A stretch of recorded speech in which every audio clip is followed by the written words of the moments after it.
Hi, everyone. This is Carla Mully, and thank you very much for attending our webinar with the long title, Eliminate the 49% of Documents That Contain Data Breaches. I have with me John Chalice, who is our founder and chief executive officer, and we are actually very lucky because he doesn't usually do webinars. So we'll get started. As I said, I'm Carla. I've spent most of my career concentrating on metadata, auto classification, and taxonomy technologies. And I've been at Concept Searching, I guess, about maybe 6 years. And I do the strategic marketing direction and the tactical oversight of our products. As I said, we have John with us, and I will let John introduce himself. Thank you, Carla. Yes, good to be with you all today. I've had a 30-odd year career in software, most of which has been spent struggling with the problems of managing unstructured data. And I look forward to showing you some of our technology today that helps to deal with that very task. Our agenda, first I have to say that I'm going to actually have to talk really, really fast because I put too much stuff in the PowerPoint. We're going to take a look at security, and then we're going to actually take a look at the data breach targets that the cyber criminals go after. John is going to show a demo specifically of one thing that you can do with the software, which is the automatic identification of any type of sensitive or confidential information. So a lot of products don't have that capability, and since we can search on phrases, it makes it even more useful. Then we're going to wrap it up with the recommendations, a case study, and where we might be able to fit. We're only a very tiny piece of the security puzzle, but what we do well. We also have an appendix that I included that I don't usually include, but it is an excellent reference material. It actually discusses each type of data breach and tells you actually the day and the time that they are most likely to occur. So it's really a excellent reference for you. So I'm going to let John, because he's obviously the one that is best suited to talk about a little bit, just a few slides about what we do and who we are. Thank you, Carla. Well, we've been around about 15 years now. Most of that time, KM World have recognized us as one of the companies that matter the last 8 years, as also a trend-setting product for the last 8 years. In the graphic there, you can see a selection of some of our clients. We have a couple of hundred clients using our software now. And as you can see from the list here, they come from a broad range of industries. So our technology really works with a whole wide variety of commercial and governmental organizations. We're a strong Microsoft partner and have been since the outset. And certainly that has given us a lot of benefit, especially with grappling with the ever-changing SharePoint landscape. So what is it we do? Well, Concept Searching's technology can analyze unstructured content on a wide variety of platforms, including all versions of SharePoint available today. And yes, that does go back all the way to SharePoint 2007 and 2010. As well as, of course, the all-important SharePoint Online. But Concept Searching is not just for SharePoint, although many of our customers do use SharePoint. We do operate on other platforms and indeed can operate without SharePoint completely. For example, we have connectors for Documentum and Hummingbird, OpenText, and so on. We can crawl Oracle databases and so on, as well as file shares, websites, and all the things that you would expect. And when we analyze that content and discover what it's about, we can tag it with accurate metadata so that a variety of other humans and automated processes can use that metadata to drive business functions such as migration, data privacy, records management, and so on. What do we not do, or what problem are we trying to solve? Well, the alternative to using an automated classifier like Concept Searching is to tag documents with metadata yourself. And there's lots of studies to show that that really just doesn't work. If you have any significant volume of content at all, then you just can't train human users to pick metadata values from a long list, especially a hierarchical list, and decide which of those terms are suitable for documents, bearing in mind that many of those taxonomy structures used for the metadata can run to thousands or even tens of thousands of entries in a structure. And there's some information on the slide here about how accurate humans tend to be. But the main problem is that even dedicated users spending time to do a good job tagging documents are going to do so very inconsistently and very incompletely. They'll often tag a document with just one term, when in fact 4 or 5 might be appropriate. So the solution to all of this is to tag the documents automatically with metadata using a consistent set of rules. Now, concept searching takes a different approach to our competitors in the market, because our approach to understanding unstructured content is based upon a statistical analysis.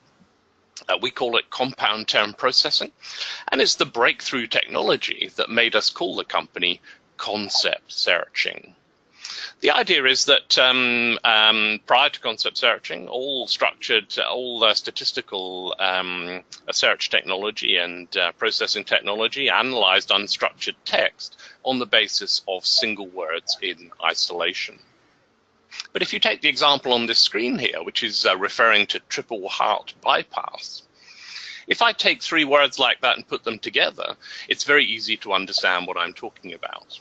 But if you look at the words in isolation, they're highly ambiguous.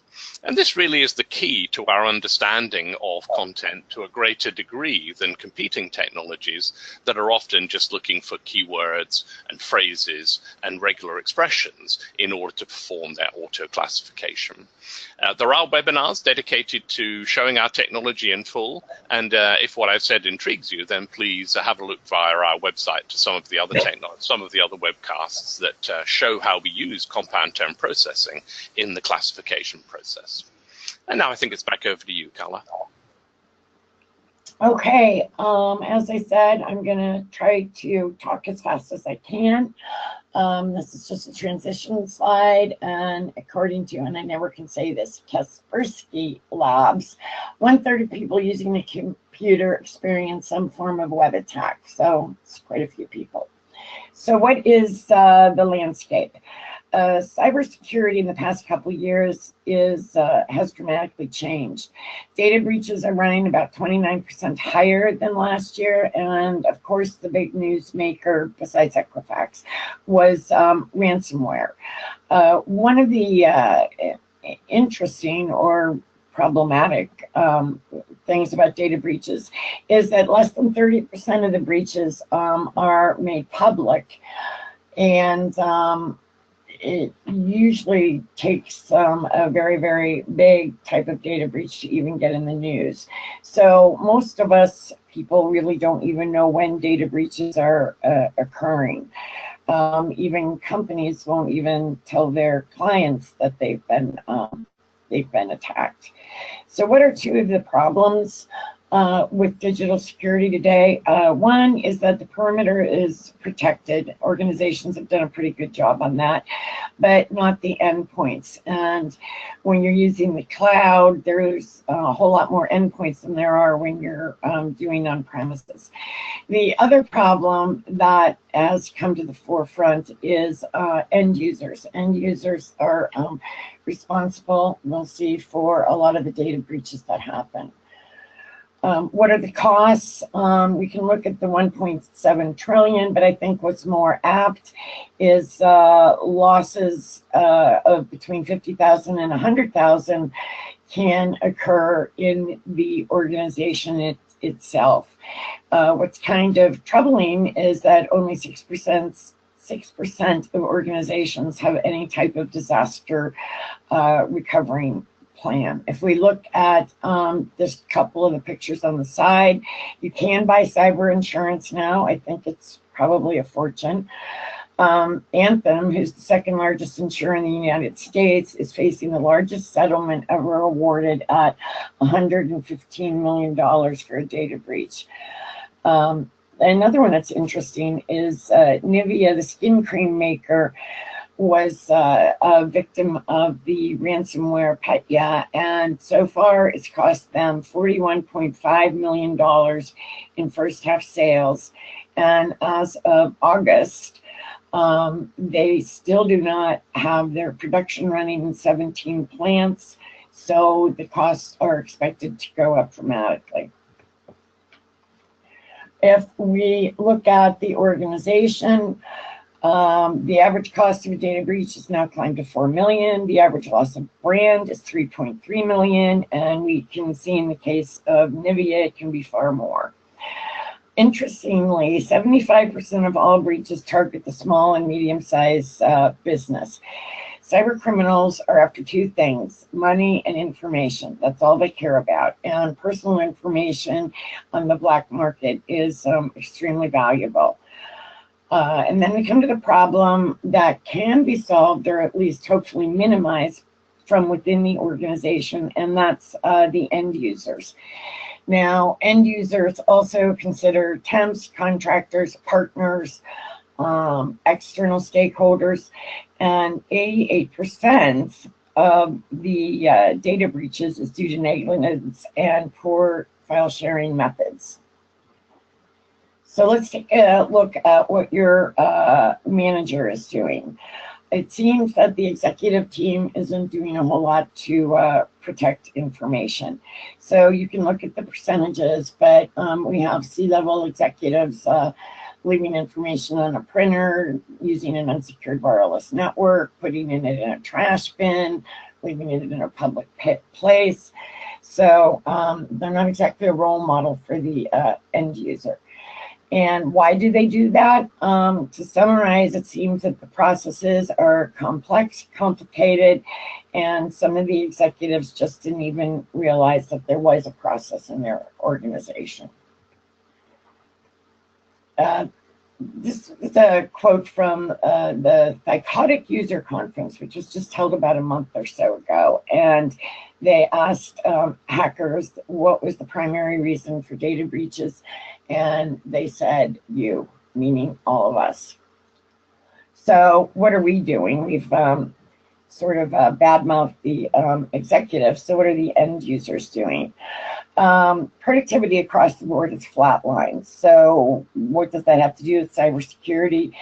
Basically, there seems to be a lack of interest or caring in workers, in the end users. So end users are more willing to overlook and ignore the protection of data about getting their work done. So productivity is coming before security.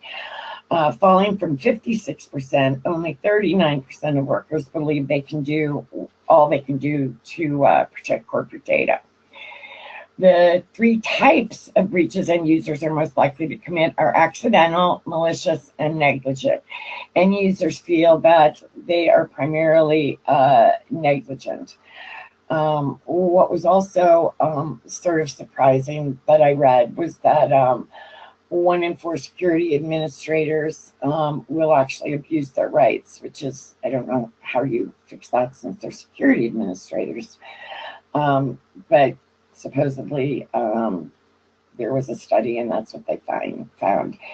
The final issue I'll mention is bring your own device, or BYOD. BYOD was something that executives really liked because the end user, the workers, were providing their own devices to communicate with the organization.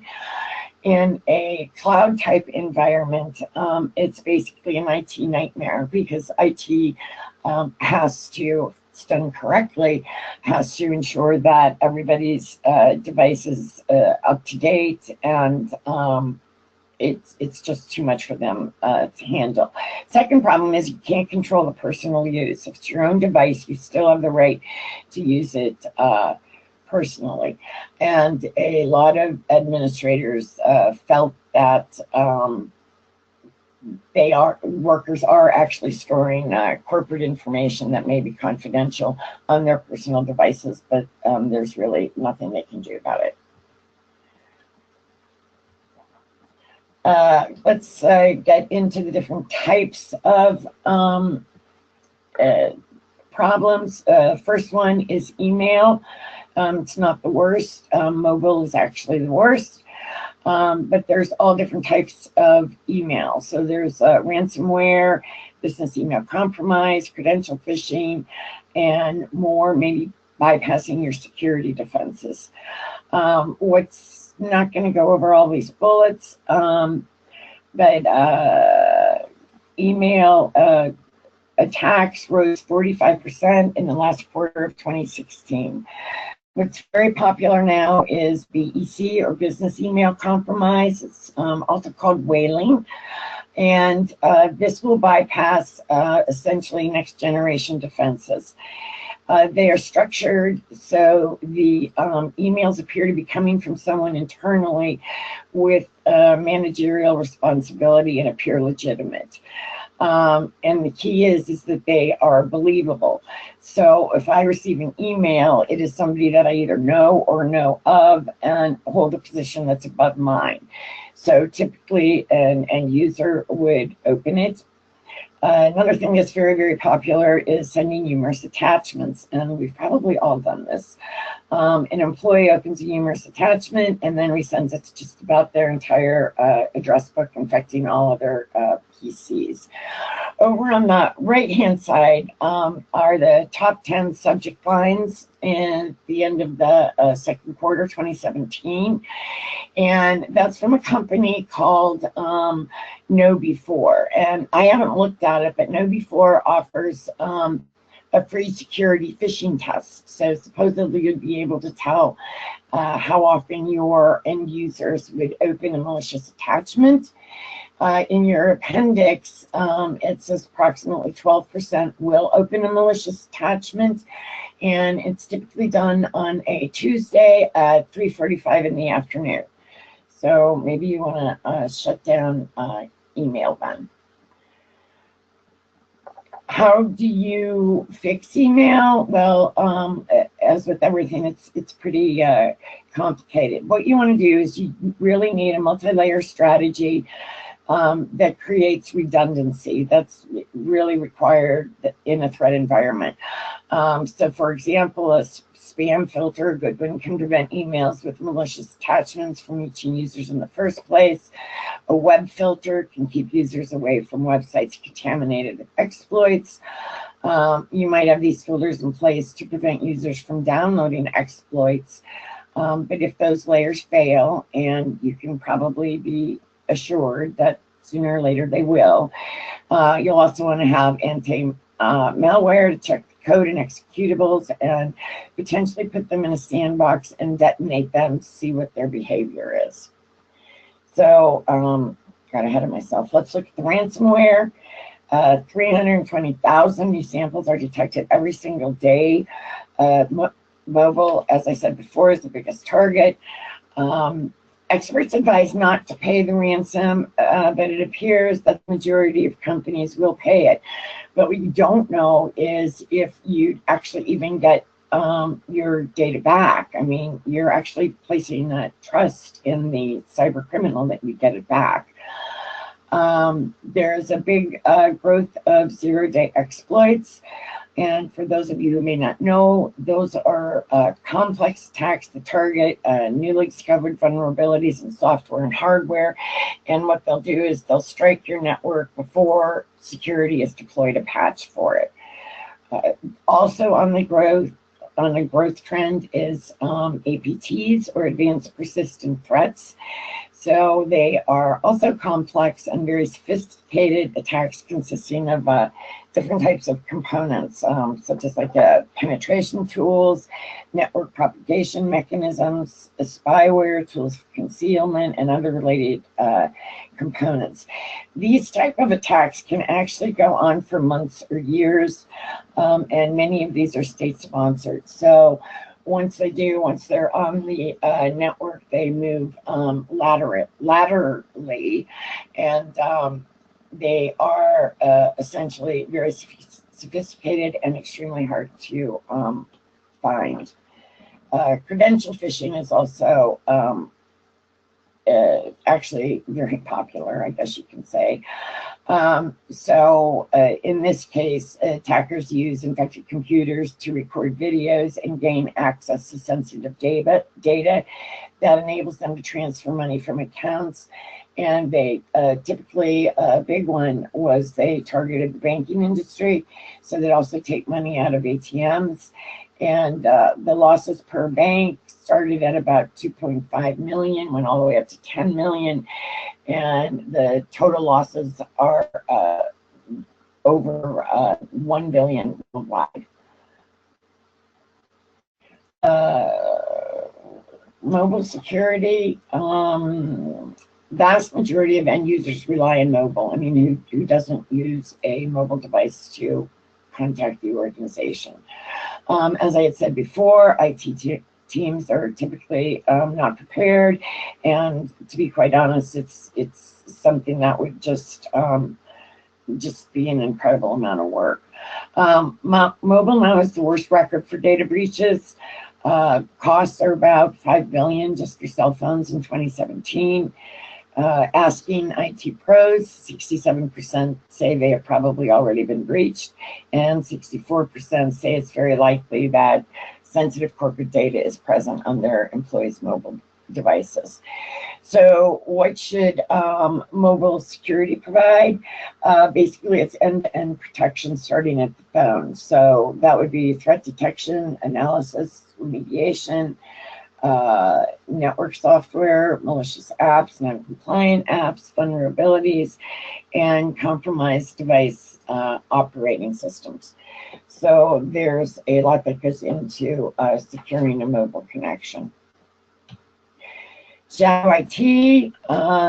Shadow IT has been around for a bunch of years, but I think a lot of people still don't really address it or know about it. So Shadow IT is an individual or group using applications that are not sanctioned by the organization. Because of the cloud environment, individuals are uploading their own personal applications, images, etc. for storage. The average organization used 1,427 cloud services in third quarter of 2016, representing a 23.7% growth rate. So users are out there downloading applications, I guess, to improve their productivity. Of those 1,400 and some cloud services, if you look at the percentage that would be certified as secure, it's 8.1%. Companies attempt to address shadow IT just by killing the application when they find them. But what that actually does, it kind of works the other way, because it increases the risk of employees going out and finding a different cloud service that perhaps might be lesser known and possibly riskier.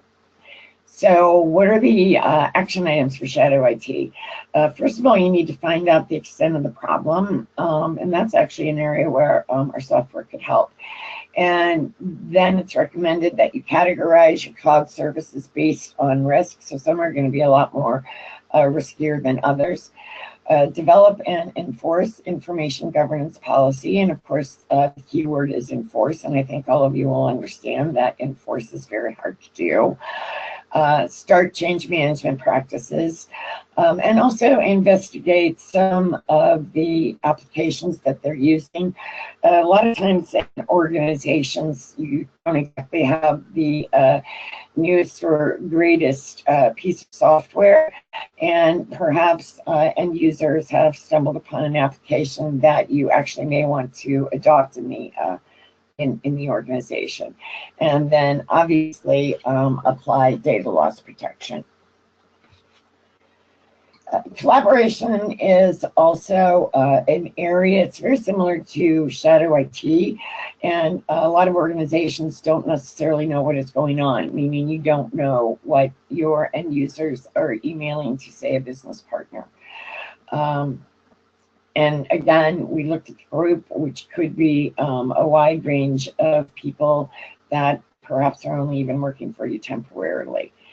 In fact, interestingly, the target breach was actually caused by a partner. And so, you know, the average company has 72 business partners. So there's a lot of people that can be receiving emails that they shouldn't. Poor IT. From the IT side, there is still much to do in regards to role-based security and security of confidential information, and that's really no easy task. John had talked about the metadata, and the problem that IT will run into is the fact that if there is metadata and it was entered by a human, it's probably wrong, or if it has no metadata. And what you want to do is secure maybe specific content from within a document. So the only way that you can really find that out is to actually read the document, because you can't search for it because you don't know exactly what words were used. So collaboration is also an area of concern. Provisioning, this one actually I had never even thought of, and that's when people leave the company either actually by choice or they are asked to leave. So removing ex-employees from the system is really important. One of the things I was thinking about that I had to chuckle about, and I will guarantee that any sales rep I have ever met has walked away with the customer list. I can guarantee that. I think actually organizations kind of expect that. So what can you do in terms of provisioning? I was actually thinking about that, and what I would recommend is if you don't have procedures for provisioning, you can use these bullets and turn them around and develop your own procedures. So we're going to look at SharePoint and Office 365, and this is where I got 30%. 50% of SharePoint organizations have experienced a data breach. Another 22% think they have. According to Microsoft, malware attempts on Office 365 increased 600% last year, and ransomware was the most pervasive. On the right-hand side, in the gray box, there's some reference material. I think very highly of the technical expertise of Sky High Networks. And if you do have Office 365, SharePoint Online, I would highly recommend going to their website and accessing their resources. You will have to sign in to access the information, but it's a wealth of information that they can provide. So essentially what they say is that the security is good, but it's not good enough. So for advanced threat protection, which we looked at before, is Office 365 Exchange does not monitor outbound or internal email.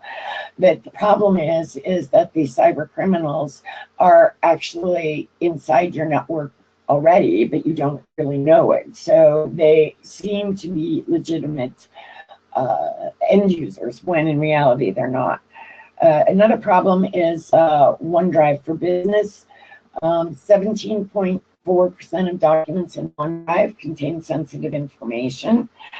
The average Office 365 company stores 6,097 files with the word salary in the file name in file sharing services, and 1,156 files with the word password in the file name. So if you look at DLP, it's not going to flag those documents because it doesn't have a descriptor. It'll only flag in the descriptors that it has. The other problem with DLP is that it's not real time, so it's after the fact. And that's really not what you want, simply because of the way the cyber attacks are now occurring. They're not coming necessarily, you know, from the outside. You also want to track what end users are loading onto the system with the sensitive information. Also, too, just so you know, is that most cyber criminals are now using encryption. So even though OneDrive is encrypted, it really doesn't make any difference. So what I'm going to do now, John's going to show you a short demo, and then we're going to come back and look at what we can do to stop some of the criminal attacks.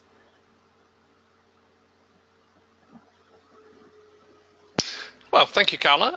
What I'm going to do now is give you a quick run through on how concept searching's auto classification technology can help to deal with at least one part of what Carla has clearly shown us is a fairly intractable problem overall.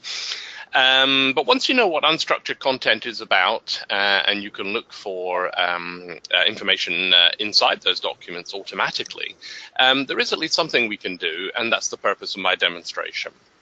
So what concept searching is doing is adding metadata to documents. And here we can see a SharePoint library, SharePoint Online, and we've got an IPSV, an enterprise, and a workflow column here. And all of our documents have been tagged with metadata automatically. As the end user, if I want to go in here, I have several options that we've added. I can look for duplicates, including near duplicates of the document in question. And I can view the classification detail directly here from the SharePoint environment if I need to see that.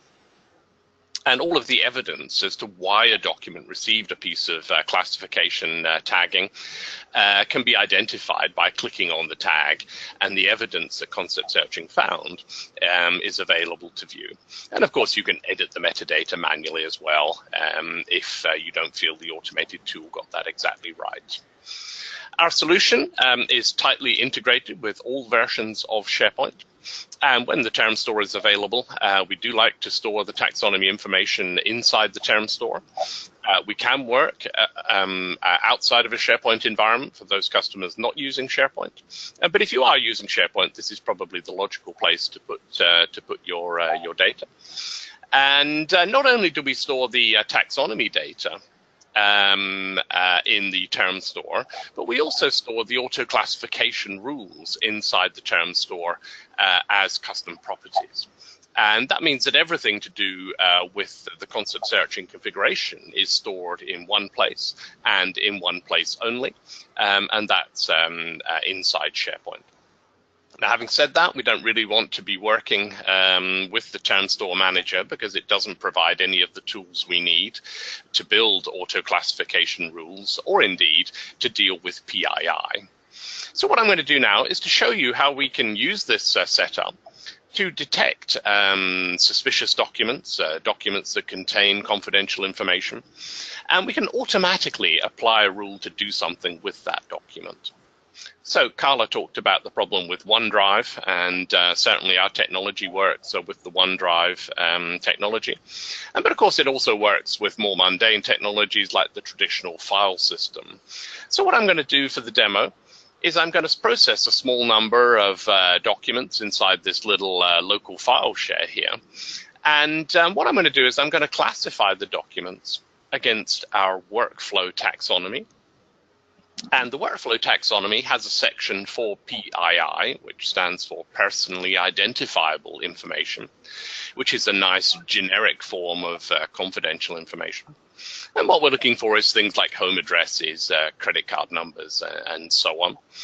And then what we're going to do is we're going to run a workflow on those documents. So I know that 2 of the documents in that location do contain PII. And those documents will trigger the PII workflow. And what we're going to do with the PII documents is we've configured the action to say migrate to SharePoint.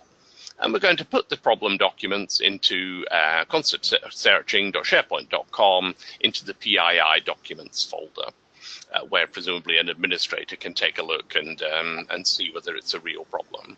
So let's just take a look in the PII documents folder before we begin. And what you can see is that the folder is completely empty. So all I need to do to run the demo is to select the source that I want to reprocess, click the reclassify button, and what will happen is those 20 or 30 documents will be run through the classifier service. The 2 documents containing PII will be automatically detected, and then they'll be migrated into SharePoint, and I'll show you the result of that in just a moment. And while we're waiting for that to happen, let me just cover the issue of reclassification of existing documents. Because many people think that classifying documents and adding metadata is something you would just do once. Once they're tagged with metadata, it's job done. But actually, that's not the case.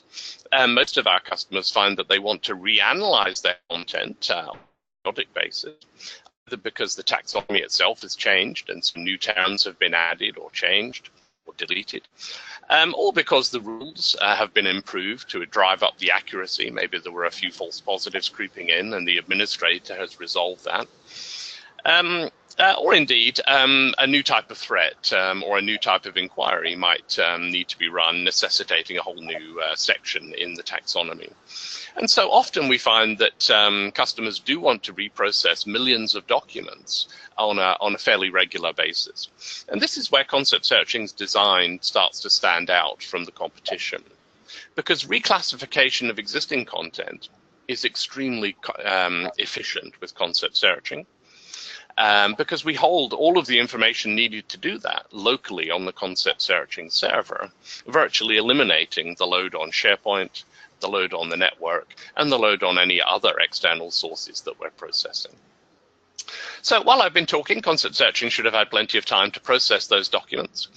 The two documents that contain PII should have been migrated, and I'm just going to refresh my screen to show you the documents there. And what we can see is that we're partway through the process. The two documents in question have been moved. They've been migrated intelligently, preserving things like the create date and the modified date. We took out the actual Visa card number or Social Security card number that we suspect we found in the document and pushed that into a SharePoint string field so that we, the administrator, can see what evidence was accumulated.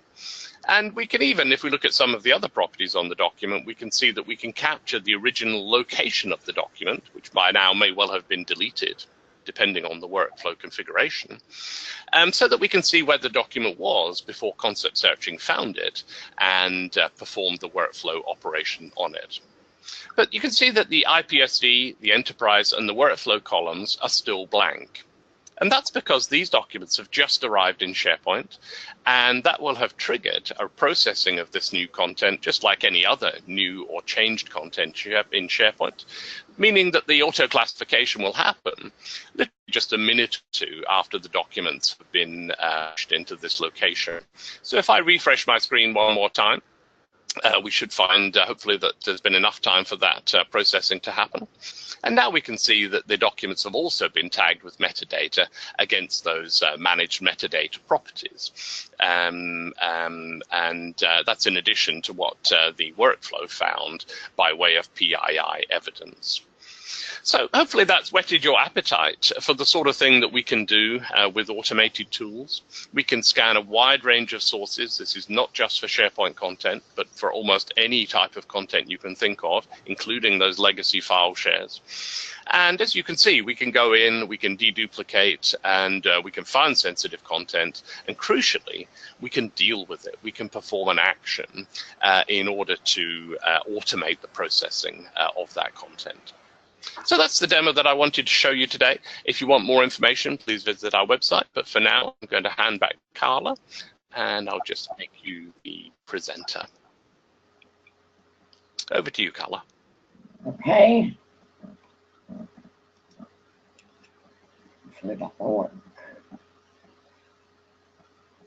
And it's not working, or maybe it is. Let me see. Oh, maybe it's working. Okay. And is there error over here? All right, what do we think? Dangerous assumptions. Security is, especially in the cloud, is very, very complicated and requires, obviously, skilled personnel as well as lots of hardware and software to be able to actually protect the organization. What is a problem, and if we tie this back to our executive slide, is that most organizations, a lot of them, really don't take the possibility of a data breach seriously. And they think it's handling security actually is the responsibility of somebody else, whether it's their ISP, their data center, probably meaning you all, their cloud providers. And obviously we all know that that's just not true. And 30% don't do anything because they feel that it just won't happen to them. And this you can use in conjunction with the appendix. And obviously I'm not going to read all of these bullets, but this was just a brief security checklist that I found that I thought might be helpful to all of you. And really the first step is a security assessment on where your vulnerabilities are, and actually creating, obviously, the roadmap for network protection. So as I said, I'm not going to go through all of this. Almost all of them recommend a sandbox solution. So when you find suspicious objects, you can put them in a safe environment and detonate them, and provides a means for you to observe them. What are some of the recurring things?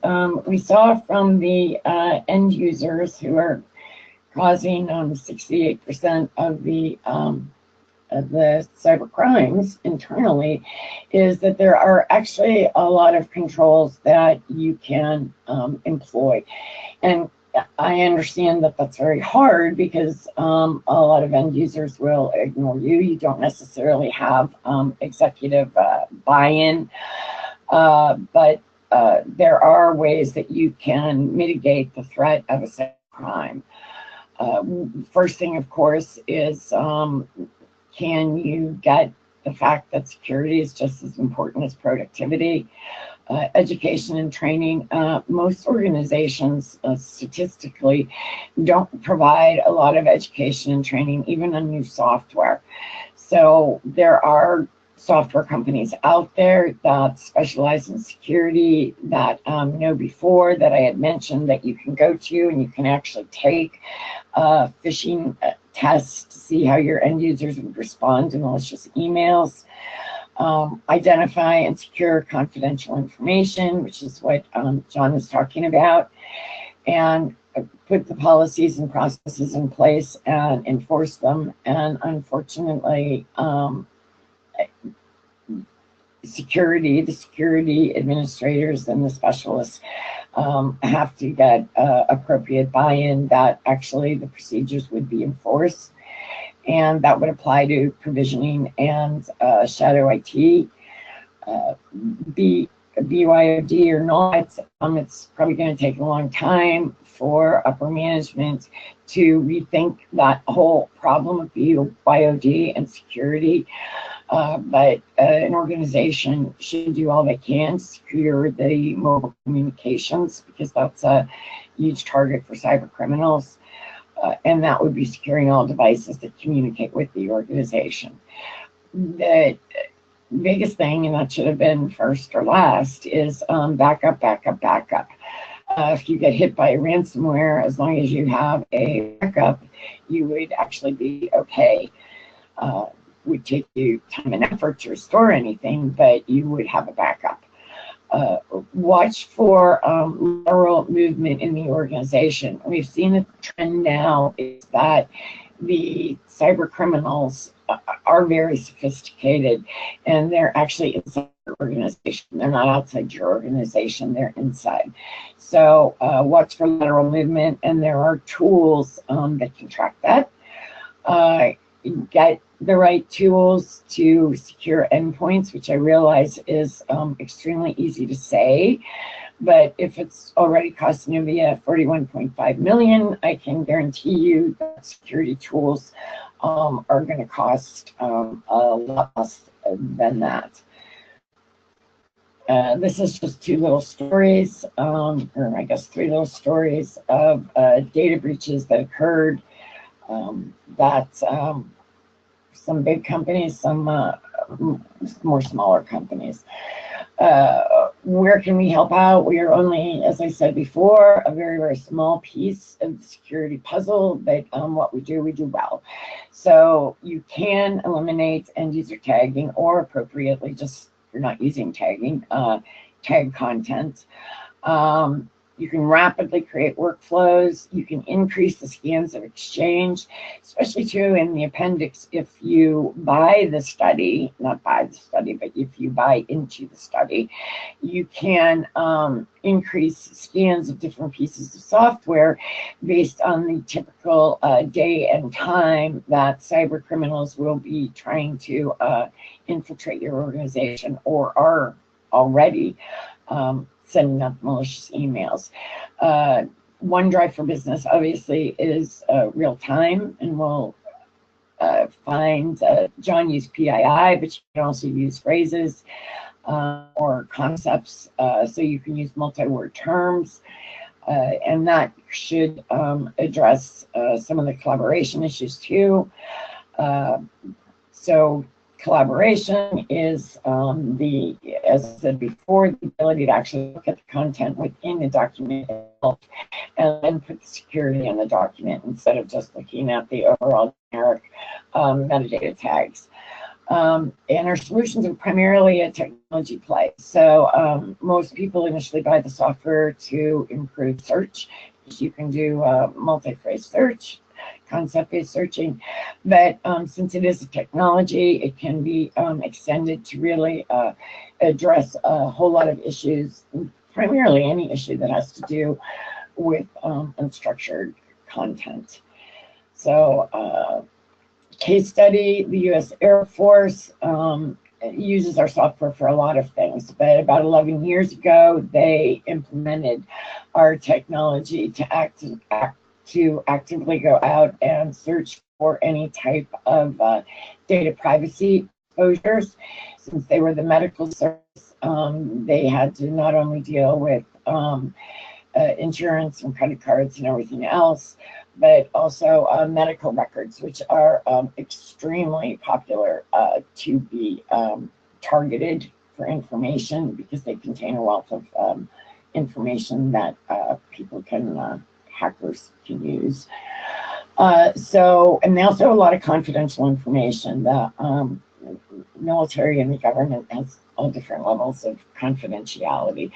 So used for that, they use it for migration, but they also use it for the data privacy. And in 11 years, they have not had any type of compromise on their data. So they're a pretty good success story on what our software can actually do. Our next expert webinar is really based on healthcare and how to see a full view of the patient within a healthcare setting. And I know I went through this very, very rapidly. If you have any questions at all or need more information, just feel free to email me.